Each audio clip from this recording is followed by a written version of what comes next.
From Bosstrack, it's Her HypeSquad, a show about amazing women who've made incredible strides as leaders in their industry. They're here to support you in your leadership growth, to encourage you and hype you up as part of your Hype Squad. Hello, and welcome back to a new episode of Her Hype Squad with Bosstrack. I'm your host, Michelle Harris.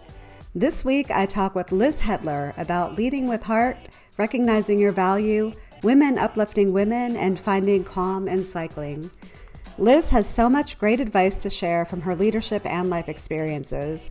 But before we get into our conversation, I want to tell you a little bit about Liz. Liz Hettler is the Director of Experience at Vesta Home. She is obsessed with human experiences, both externally and internally. She's a people-first leader and is passionate about women supporting women. Liz has led teams in both corporate and retail environments, consistently placing priority on improving the customer experience. As she puts it, she likes to add a little flair to every interaction. She completed her MBA with distinction at DePaul University. Liz is originally from Chicago, but currently resides in LA and enjoys cycling and spending time with her adorably cute rescue dog. If you enjoyed my conversation with Liz, be sure to subscribe to our channel and help more people find us by sharing this episode with others or by leaving a review. Or subscribe to our weekly newsletter filled with things we found that we're excited about and were inspired by, along with valuable leadership advice to watch, listen to, or read. It's a little bit of joy for your inbox each Monday. You can subscribe at www.thebosstrack.com/weeklyjoy. Now, without further delay, let's get into my conversation with Liz Hettler. Hi, Liz. Welcome to Her Hype Squad with Bosstrack. I'm so looking forward to our conversation today. So I really appreciate you joining us. I would love for you to share a little bit about yourself. Just say hello to the audience, and we can get started. Yeah, hi. I'm also excited. My name is Liz. I am the Director of Experience at Vesta Home, which does luxury design and interior design, and you name it with furniture, we do it. I am originally from Chicago, but I'm now based in Los Angeles. So I am what I call a cold weather survivor, very important to me. And I have a dog. That means literally everything to me. So that is what I am in a nutshell. Oh, what kind of dog do you have? So she's a rescue.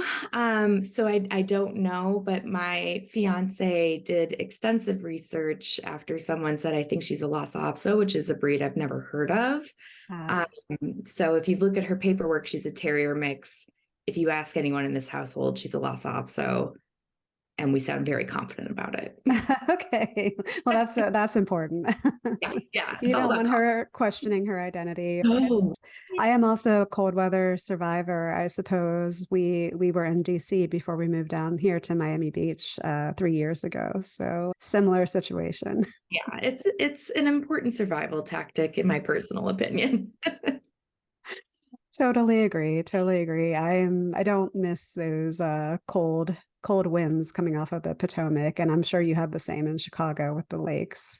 Yes, we sure do. The wind tunnels are an experience I don't recommend, but it toughened me up, Mm-hmm. Yeah.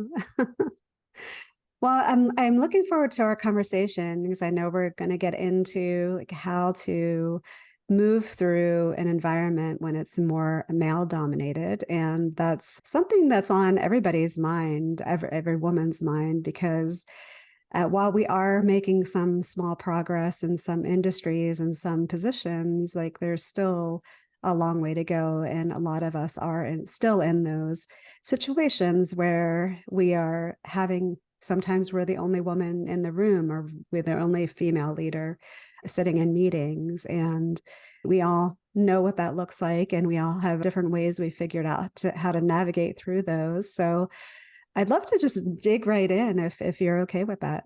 Sure, let's go. Perfect. Great. Well, I'd love for you to share so you've been in leadership roles for quite a number of years. I'd love for you to share some of the challenges you've faced as a woman in your male-dominated business environment, and how you've overcome them personally. Yeah, I think my biggest challenge has always been equality, like in a nutshell, right? So I work in customer experience, which tends to fall under an operational role. So I usually report up to like a VP of operations or director of operations when I was in the manager role. And it appeared to me very quickly that that is a very male dominated industry. Now, I was lucky enough at my last company where I was actually hired by a woman, and then our COO is a woman, and so that was nice for me. But it's not something that's very common, right? So especially in the startup community, which is where my bread and butter is, tends to be a male dominated industry, and it can be challenging as a woman, especially when you're younger, to come in and not feel that imposter syndrome, right? So my biggest problem was I would walk into a room um, pre-pandemic and whatnot, where I was one of two women in the room, and I was also younger. So I just felt this horrible imposter syndrome, and people would be throwing out buzzwords and like business slang, and I would have no idea what they were talking about, right? And I just felt super or self-conscious about that. So I think what I learned in that was to really work on not being self-conscious on that, which is so much easier said than done, but just understanding that not knowing everything that happens in a room is actually a really powerful thing, because it gives you the opportunity to grow and learn and understand new things.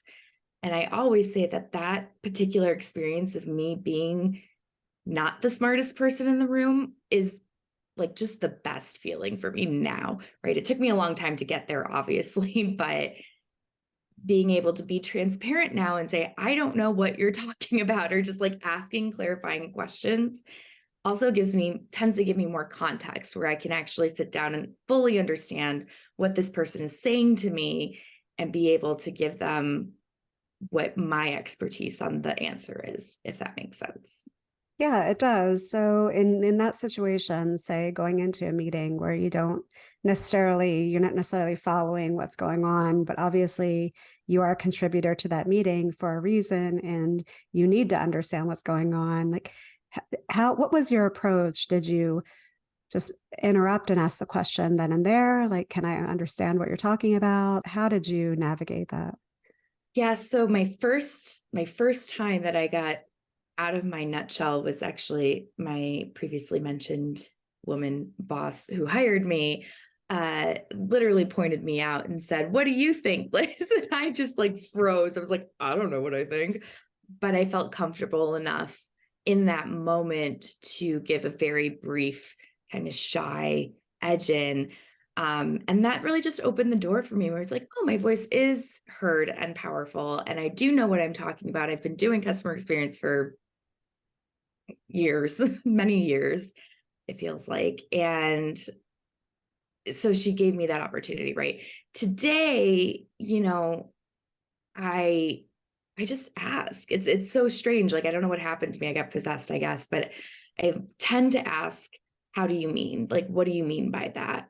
And for me, that makes me feel comfortable, because it's not like I don't know what you're saying to me. It's more, I can make an assumption about what I think you're saying, but you tell me what you're saying, because I could be wrong. Yeah, I love that, because there are so many situations where we just assume we understand what's happening, even though we might have understood only part of it. And really that leads to miscommunication and kind of hard feelings, disagreements for no reason, because there was just a simple misunderstanding. So I do, it's such a critical skill to know when to ask that question, like to, and for newer leaders and younger leaders, for sure, there are going to be way more situations where you feel like, I think I need more information, and that confidence to speak up is so important. Yeah, it is. It really is. Yeah. I appreciate that you also mentioned about your former boss who called you out, because I mean, we say call you out, but Yeah. there that this has come up in the past in terms of like communication and confidence and imposter syndrome, where that has been the recommendation to leaders. Like it's really your responsibility when you have people working for you to make sure that the voices are amplified in the room, and that if you know somebody is struggling with that, to make sure you're calling them, in a comfortable way to ask for their voice. Yeah. And I think that really starts in like your one-on-ones with your direct reports. And when they ask you a question, my favorite thing to do, which I don't know is their favorite thing that I do, but is to just turn it around and say, well, what do you think? Like, how would you approach this? And I got to tell you, 9 times out of 10, it's something I would have never thought of. And I'm like, that's actually way better than something I would have thought of. So props to you. Let's do that. Yeah. Yeah, that's so true. I mean, you have a team for a reason, but you don't have to know everything. You have a team that knows different aspects. So to excel, you have to really listen to all those voices. So can you tell me about a time when your gender affected your opportunities or interactions? Yeah, I think, the working environment is making progress in this for sure, which is great. But I feel like females still often get accused of being too emotionally charged. And that confuses me personally. So I am admittedly a very emotionally charged person. And I've done a lot of work to kind of rein that in the professional world and make sure that I'm like coming from a balanced place of emotion, but also like I'm just right, right? I'm just saying things that are in my heart correct, right? It's not 100% correct. And that's why we have a team of leadership to come from different perspectives. But I feel like it's human nature to become emotionally attached to something that you spend 40 plus hours doing a week for, I don't know, 60 years, right? Like I'm going to become attached to my role. I am attached to the customer journey, the customer experience, what people are calling into my team and being upset about, and what people are loving about the brand. But there's again plenty of times where I've had to stop and pause and step away from a situation. Thank God for remote working in Slack, where I can really think about, okay, yeah, I'm having an emotional reaction to this, but what does that mean, right? Like, where's the core? Why am I feeling so impacted by the situation that's happening? And I found that in bringing back impactful measurements is important to that, because I find that a lot of leaders in general, and for some reason, especially males, they don't care about the anecdotal part of it. We care more about like, what are the numbers saying? What's the data, which is such a trend these days. So it's helpful to come with that as well and just like bring an anecdote with it, right? Like Susie is one of, 60% of customers who hate that their package arrives damaged or something. I just pulled that out of my bum, but let's just say that, right? And if you have a measurement that has a huge spike and it's supposed to be low, why is that impactful to the bottom line, right? So it's just thinking about things from both an anecdotal part, but also like, how is this being measured for the overall brand success? Mm-hmm. Do you mind sharing, like when you say emotionally charged, like what did that look for you? Like how did you feel, and how did that come Yeah. across to other people? Yeah, I think so. Slack was a very difficult transition for me because I'm the kind of person who has to like talk through my thoughts, Hmm. which was great in office, right? I was able to like sit down with my engineering team and go, okay, here's the problem and here's what's going on, and just almost ramble to them, and bless their hearts, they like stayed with me and kept it up and loved them dearly. But when we moved to a more remote world, that translated in text can be really difficult. So I'm feeling passionate. I'm feeling maybe a customer has just screamed at me. I'm feeling angry that something happened in, an operational mistake or human error that tends to keep happening. I'm like, why am I getting yelled at for this? So depending on the situation, it could be anywhere from just like passionate to anger to excitement even. And that I'm also one of those texters that's like one sentence send, one sentence, one sentence send. And that drives people insane because Slack has that like alert noise that I have turned off. So just saying there's a solution there. But yeah, that tends to drive people nuts. And then that could trigger some emotion that they have. And so, yeah, now I've had to pull it back and think about what I'm saying in a few sentences that comes in one message. And sometimes I don't do that still, but that's okay. Yeah. Is there something in particular that you do to get yourself back to a steady emotion when you're feeling that way? Sometimes I just leave it sitting. Like if something has just happened to me and I can feel that almost like blood boiling, and it happens on every emotion, right? If I'm really excited, my blood boils in like a good way, like I'm about to make a cup of tea. Or if I'm really upset about something, obviously blood boil in the more traditional sense. So I just stepping away and doing something that's either a low lift task where I feel accomplished in doing this little thing, or if it's pretty intense and I can't pop out of it, I will watch an episode of like New Girl or something to cheer me up.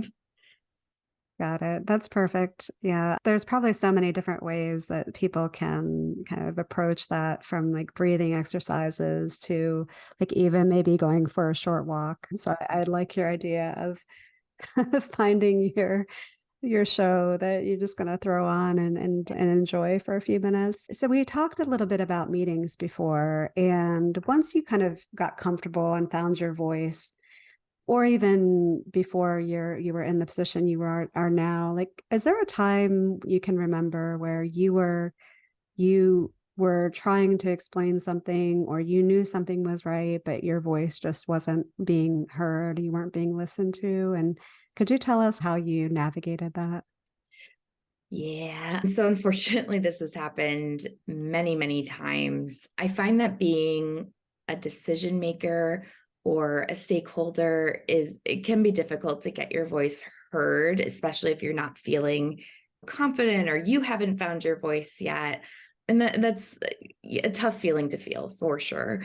I found success in, I don't know if this is a good or a bad thing, but I found success in almost camouflaging and just meeting their tone, right? I have that skill set being in customer experience where my job is literally to train people to match a brand's tone. So that's something that comes easy to me, but I realize it's not everyone's cup of tea. So I think it's important if you do that, to remember not to lose yourself, right? So I can talk to someone who is, very numbers based or very financial based, which is not me, by the by. I'm terrible with finance. I couldn't tell you what annuity is to save my life. But that person tends to be more, serious, more like not as bubbly, not as goofy as I tend to be. So I tend to approach it where I break the ice, break the tension that I feel by just starting off with like, how's your day? And humanizing them in my mind so that I feel more comfortable to talk to them about what I have to say. But I don't lose myself in it, right? Like I'm still, cracking a joke here and there in between everything and smiling literally all the time. I don't know how I do that, so please don't ask. It's just a natural born skill. But yeah, so I just think it's really important to not lose yourself, but to kind of camouflage yourself into that situation. Like, what is the vibe of this person, if you will? How do they communicate best? And how can I kind of mirror that so that they can hear me best? Yeah, that's a great communication technique, a great skill to have and to perfect. It's so interesting to think about that when we always talk about how people should really be their authentic selves Yeah. at work and in business. And yet we say that, but there are always these exceptions because, of course, you want to be your authentic self, but you're also working with other people. So there are rules to just basic communication rules where how do you interact with someone in the best way. And I like what you said about, it's not that you changed your whole approach to be that like stodgy, like numbers person, to be able to sound like I'm the same as you, but Right. you knew kind of how they were. So you just changed your approach slightly to be able to communicate with them effectively. I think that's so important. Yeah. And it goes back to asking those questions, right? Like, I don't know what his end goal is, as an example. So if he's asking me a question, I don't know why I'm gendering a person that I made up, but if they're asking a question and I don't really understand what's the result you're looking for, asking those clarifying questions not only helps with that mirroring, but also helps get you to the point, and it helps your confidence too. It helps get you to the end point. It helps your confidence because you're able to speak to what this person is thinking about as like a goal or a metric or whatever they're trying to do. Yeah. Is there like a specific time when you started out in your career as a leader where there was somebody that was just like not hearing you or just looking at you as a woman and not listening to what you were saying? Yes, there was. There's been a few. My first time as a leader was actually in retail, and I was super young. I think I was like in my late teens, early 20s. Mm. Um, and I was super excited. I was like, I'm a boss now. But everyone that I was managing was actually quite a bit older than me. And so that was a little bit tricky to navigate because I had to kind of prove that I was worth it, essentially, right? Like that my manager or our manager took this leap of faith on this, little teenager who dropped out of college temporarily and was very lost, right? But I'm really good at retail. I can sell furniture left, right, and center because boy, do I love it. That was difficult. And there was part of me that wondered, especially because a lot of the team was male, there was part of me that wondered, like, if I was a teenage boy, would this go better? And I think that it would have, right? Like, I think that if I had that male dominating essence to me and not this like shy teenager who's like very aware that everyone is at least double my age, that it would have been a little bit easier for me to adjust to. But I mean, it happened a few times throughout my career, right? And it always makes me question myself, and that's not a good feeling. And I don't know how really that I came through that. I think that the more that I questioned myself and found that no, I was correct, like what I'm saying was correct, and the information that I'm looking at was correct, and so the thing that I said was correct, just helped me notice that sometimes people don't know everything. I sure don't know everything, but you know what you know. And when you're asked what you know Mhm. it. Yes, I know. Can you think of what you did? Like, how did you win over their trust and win over the team? It just took time, or did you do anything in particular? It did take time. I think I definitely had to sit down with at least one person and just figure out what's wrong, what's happening here. And that was super uncomfortable for me because I hated confrontation at the time. I still kind of do, but I get through it. Yeah. But to have to sit down with someone who is your direct report, right? And they're twice your age and they're male and they're a little scary. To sit scary in like the sense of like almost a bully. So to sit down with them and be like, what's your problem? Basically, and not so many words can be really intimidating, especially if you're already intimidated by them. But it was super impactful. It turned out that was just who he was. He wasn't trying to be mean. And he was actually really excited that I became a supervisor because he loved working with me. I was like, Oh, I wow. no idea that was the case, right? I thought you hated me. Thanks for telling me otherwise. But yeah, it's just his personality. And that really helped both of us adjust our personality a little bit, where I realized, okay, he's not the kind of person that I can like joke around with and be silly with. He just needs direction, right? Like, go do this, go do that. Very task oriented. And it loosened him up a little bit to kind of adjust to not being so punchy with his words is the word that I can think of, and just bring it back a little bit, fluff it up a little bit, if you will, and just be cool. Nice. So I know this is a little off topic, but with being in retail, like a leader in retail versus being a leader in a more corporate customer experience role, is there a difference that are there any differences you would outline to people listening? Yeah, retail. I mean, I was young in retail, so retail is really where I kicked it off. I remember very specifically asking our district manager who was visiting a store one day what a KPI was, right? She was like, look at these KPIs. And I was like, "Ah, great. What does that mean?" And now, that's all I ever talk about are KPIs. But I think it's very different because in a retail store, you're so micro focused on how your store is performing, how your team is performing, what your store looks like, how it's functioning, how it's running. And running a business is so macro in that, right? Like I'm thinking about all of these other departments. I'm thinking about, corporate CX, which is now me. And when customers at a retail location back in my e-com days were like, I'm going to call corporate CX. I was like, that's me now. That's not good.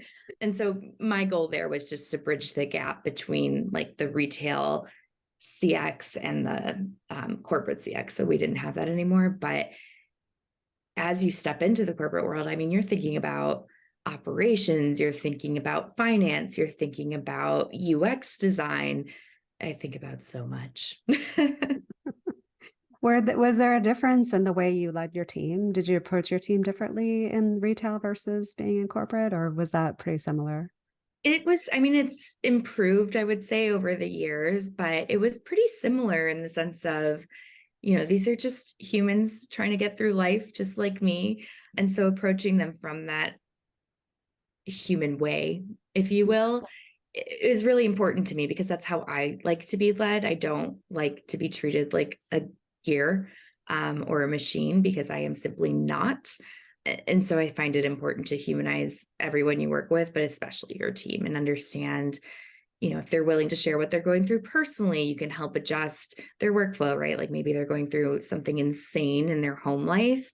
And so you want to do what you can to make their work life still feel successful and still be able to set them up for that success despite them going home and having some sort of turbulence in their life.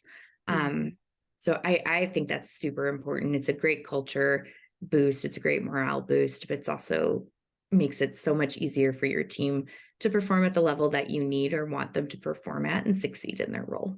Yeah, completely agree. I completely agree with that. What would you recommend to new leaders coming into their role, like regarding gender equality or gender equity at work? Are there any, based on your experiences, like things that they should be considering, thinking about, paying attention to, or even demanding as they start? Yeah, I think there's a few different approaches to it. If you find that you see a very clear issue with a particular person, be as transparent as possible, right? You can try to mitigate it and use this like camouflaging tactics, but if that doesn't work, go to your supervisor, just let them know. Don't be shy about it. If you're having trouble with someone, it is your coach's job to coach you through that, right? And if that doesn't work, that's what HR is there for, unfortunately and fortunately. And just be aware that it happens, right? Like just coming in with that awareness so that you're not blindsided is so helpful. Because if it does happen to you and you are blindsided, it makes you freeze. It makes anyone freeze because it's so unexpected. But if you are prepared and you come in knowing that you know what you know and you are the subject matter expert, and that is why people are coming to you for this situation, it does help. It really does to come in knowing what you know. If you need to prepare for a meeting, do that. If you need an agenda, request that. Just come in feeling as prepared as you can and understand that unfortunately these things do happen, but you have resources in your workplace. Yeah. So just a quick going back to, you said your coach, is your organization set up that you have a coach assigned to you, or is it just something you've identified as somebody like a mentor or coach? Yeah, no, we don't have that. Okay. I see all of my leaders, all of my, direct managers as coaches because I learn Okay. something from them. I love to take what I love from them and leave what maybe I don't. But that's a coach to me. I have had a coach. She is wonderful and really helped me come into my own and understand that I am super valuable and I know what I'm talking about. And those are wonderful. Hmm. But yeah, I mean coach in the more of like a leadership way because in my mind, it is their job to coach their direct reports into becoming Yes. the best version of themselves. Yeah. Thank you for that clarification. And yeah, with Bosstrack, we're all about leaders as coaches. Like that is the approach that we really advocate for in all of our development opportunities. But what was I going to ask related to that?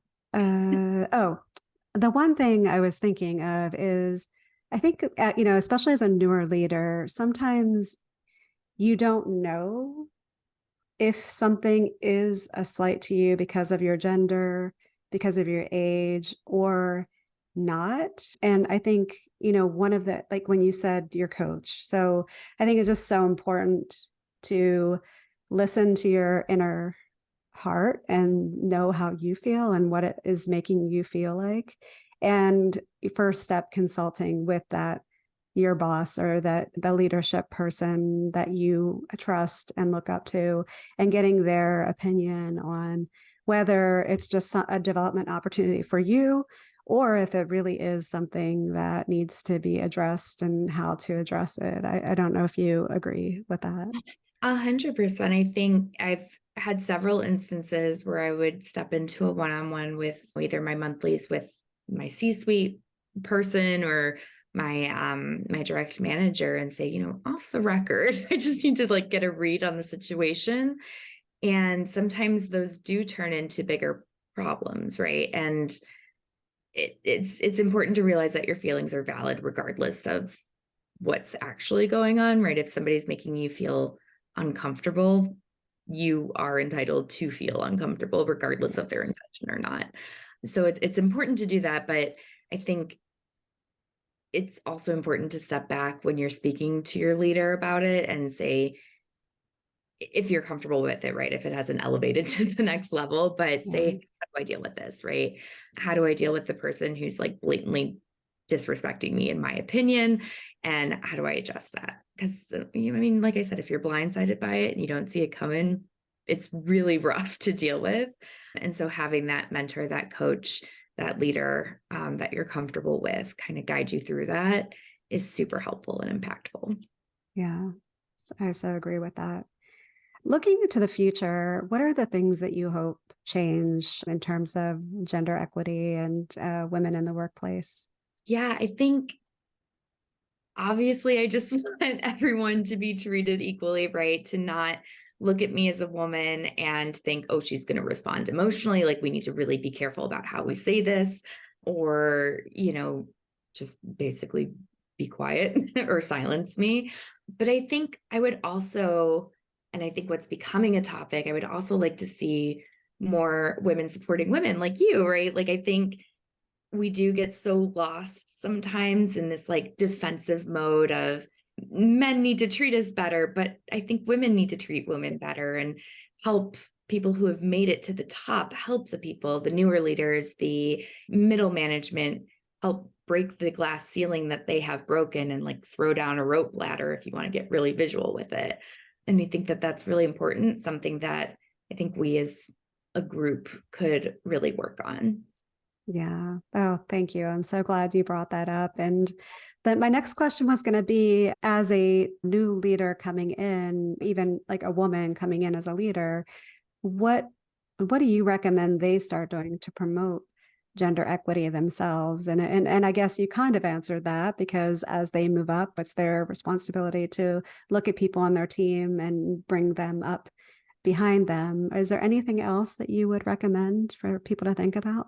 Yeah, I'm lucky enough to work in startups where I can basically do anything. So I think in my culture, I just do it, right? If there's something that seems to be missing, I lead by example, right? I'm in a small enough organization where people can see my direct impact with my team. And so leading by example is super important. This can also work in a larger organization because it'll spread, right? It'll grow. Mhm. But like I said, HR, and my undergrad is in HR, so I try to use it as much as possible. HR is there for a reason. They're there for your qualms, and they're there for making sure that the culture of the organization is as effective as possible. So if you have a really good idea on how to incorporate, the education as a whole on how women are impactful as leaders, asked to do a lunch and learn if you're comfortable with that. If you're not, asked to be like on a committee that does a lunch and learn for it, or submit the idea. Just small, impactful moves like that, while also leading by example, can really just change the entire outlook of that organization, in my opinion. Yeah, all good ideas. I love those. I don't want to get off on the topic of HR because I have some questions I could ask, but I know we're limited in time.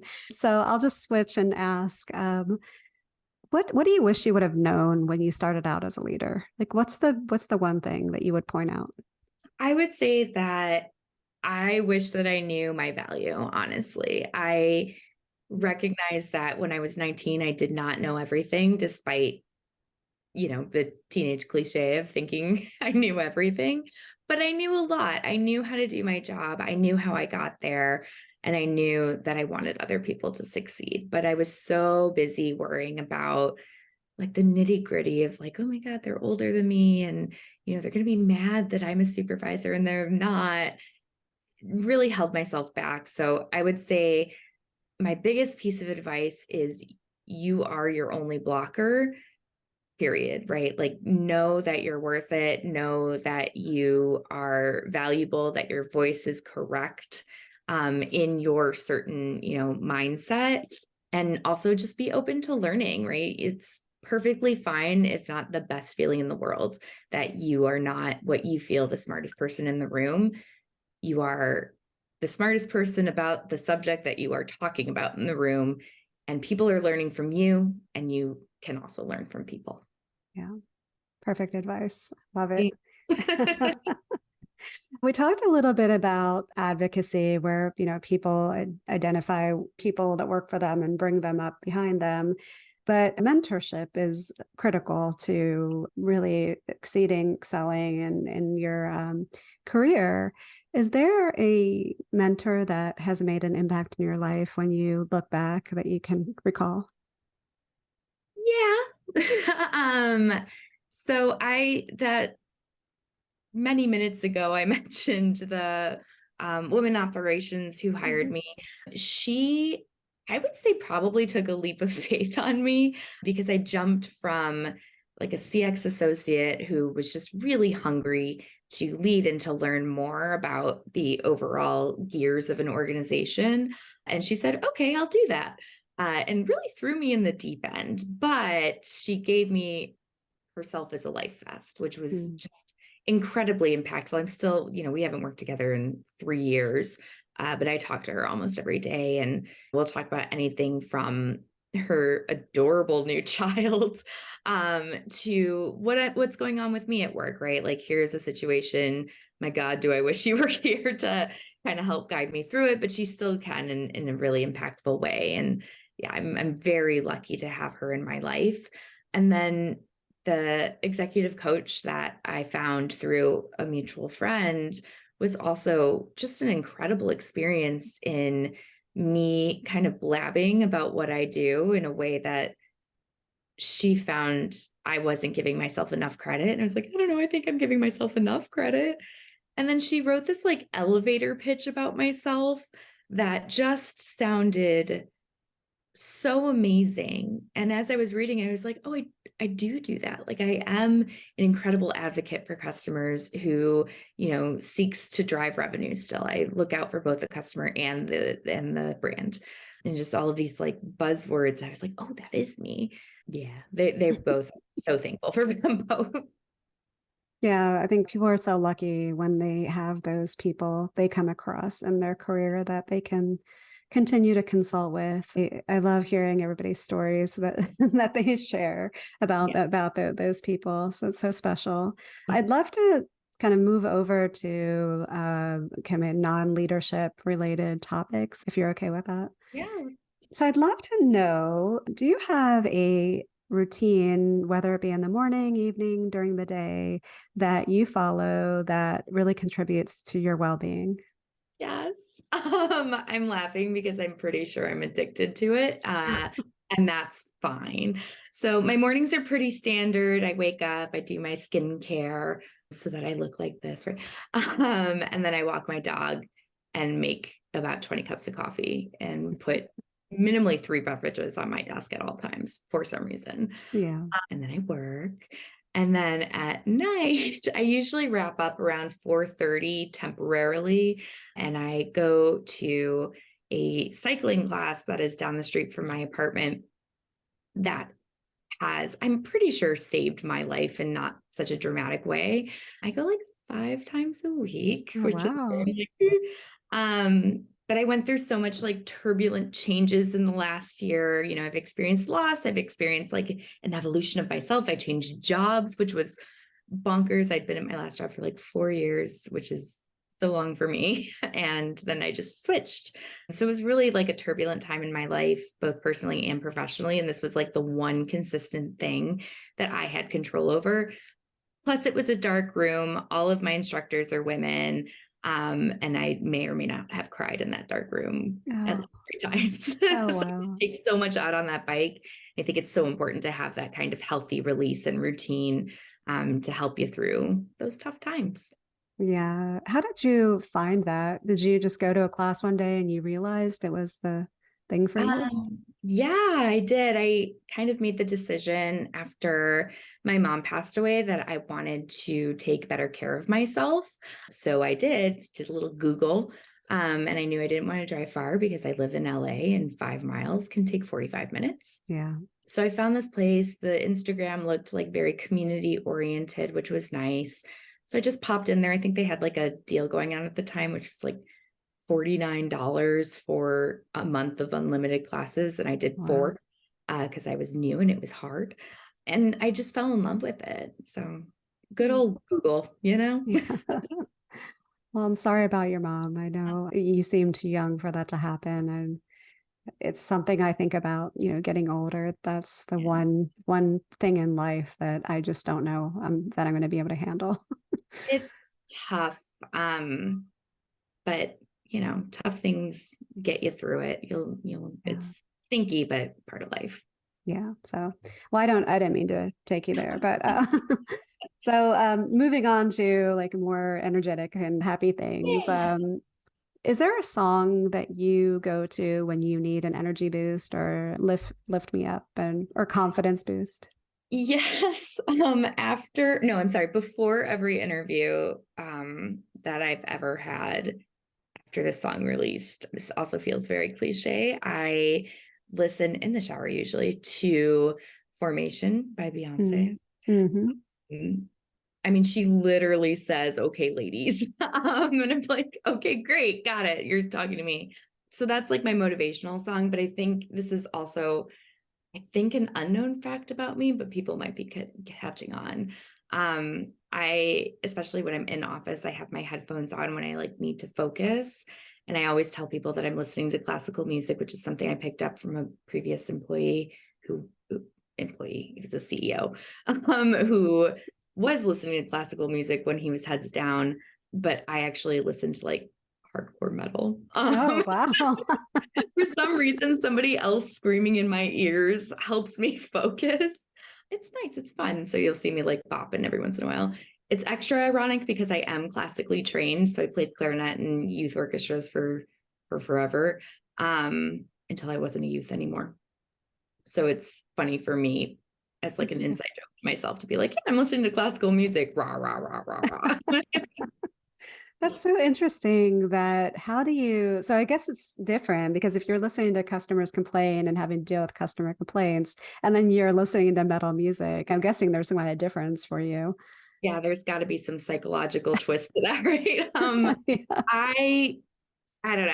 I'm pretty good at getting yelled at because I think that, I always tell my team it's not a personal attack on you, even when they are personally attacking you. It's something else has triggered this event, and what happened that went wrong that in the service that we provided really elevated that, right? As working in furniture, especially like furniture subscriptions and staging of homes, it's a stressful time to try to sell your multi-million dollar home and or move from apartment to apartment. And so something else has gone wrong. The day is just stressful. We do not handle stress well. And unfortunately, you are the person who picked up the phone. So that's that. But I don't know, listening to that music for some reason, my whole life, it's just amped me up and made me feel like a badass.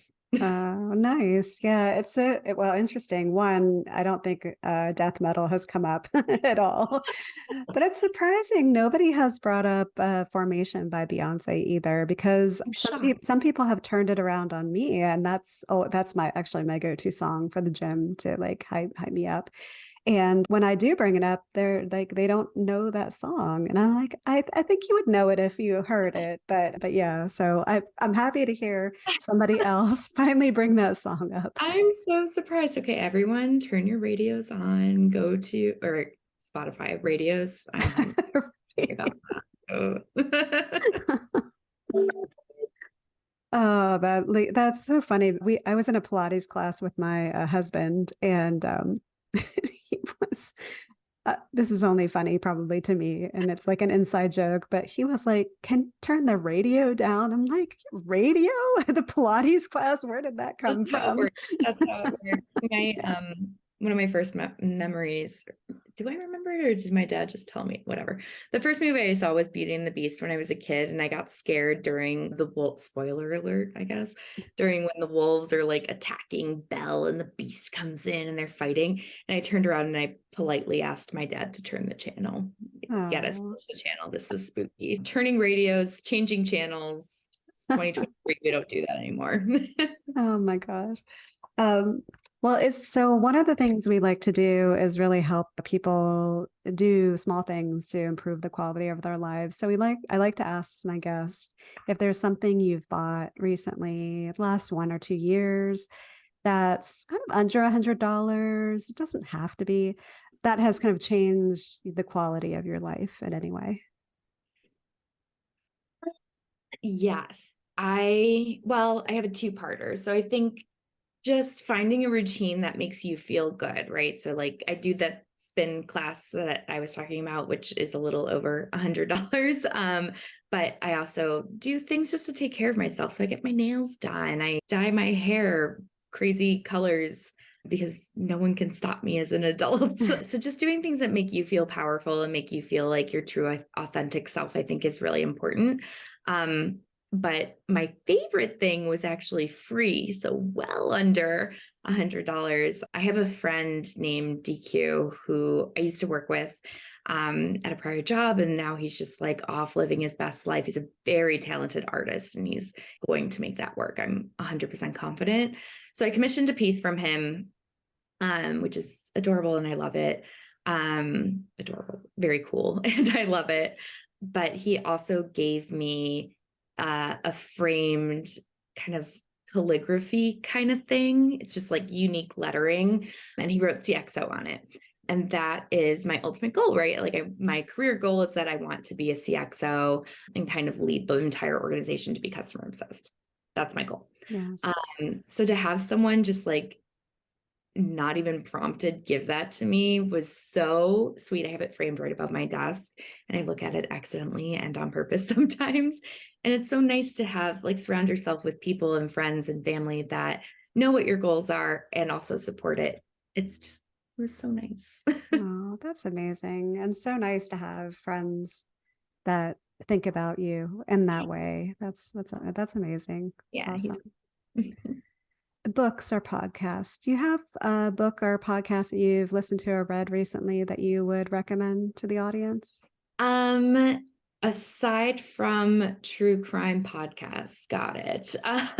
No, that's valid too. I mean, if you I'm a big fan of My Favorite Murder, but it is not a professional growth unless you are a murderer, in which we should seek help. I have to look at the name of it. It's called The Coaching Habit, is one of my favorite books to help me through.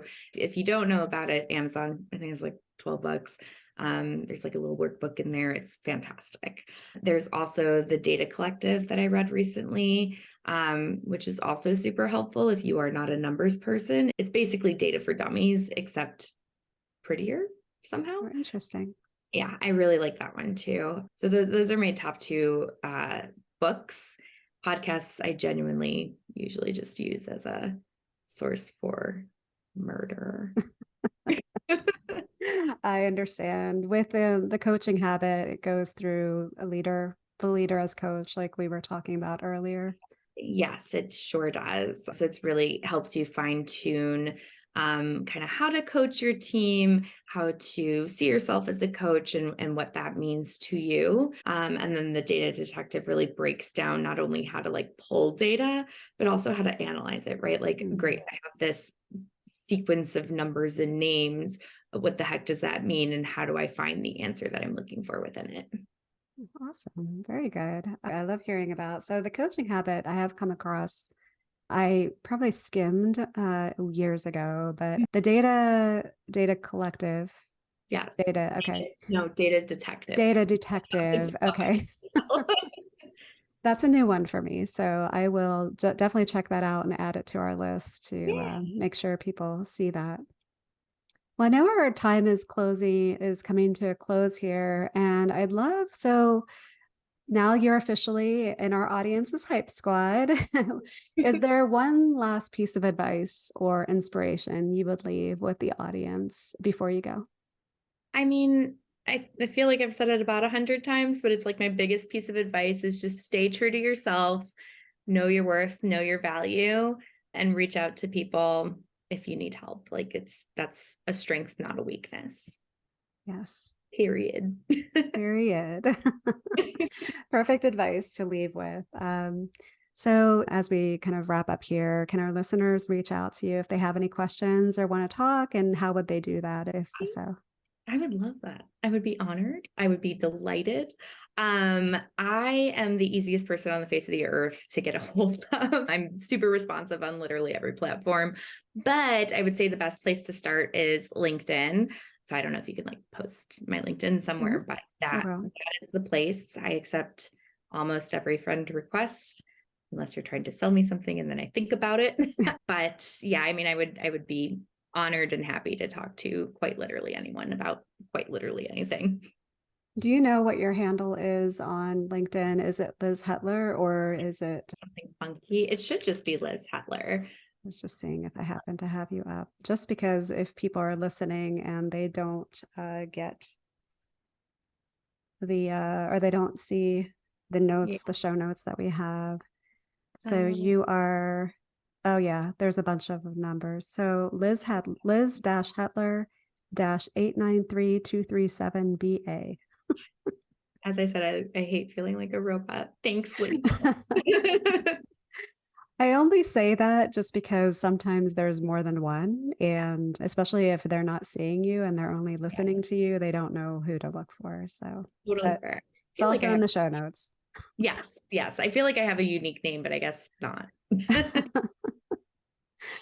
Well, Liz, it was so nice talking with you, and I appreciate you giving us your time, and was really a great conversation. We covered so much and so many important topics to new leaders. I really appreciate you coming on. No, thank you. This was great, impactful. Thank you for just doing this in general. Oh, yeah, I love it. I love these conversations, and I love when they go well, like the one we just had. So yeah.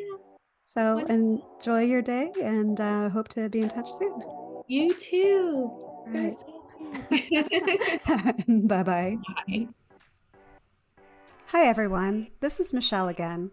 If you enjoyed this conversation, hit subscribe so you don't miss out on our weekly episodes. And if you're really feeling it, please leave a review. We'd love to have your support. You can also subscribe to our weekly newsletter where we share things we're excited about, things we found funny or inspiring, and must-read leadership videos and articles we came across that week. You can subscribe by going to www.thebosstrack.com www.thebosstrack.com/weekly joy. That's www.thebosstrack.com/weekly joy. Drop in your email and you'll get the very next one. Thanks for listening.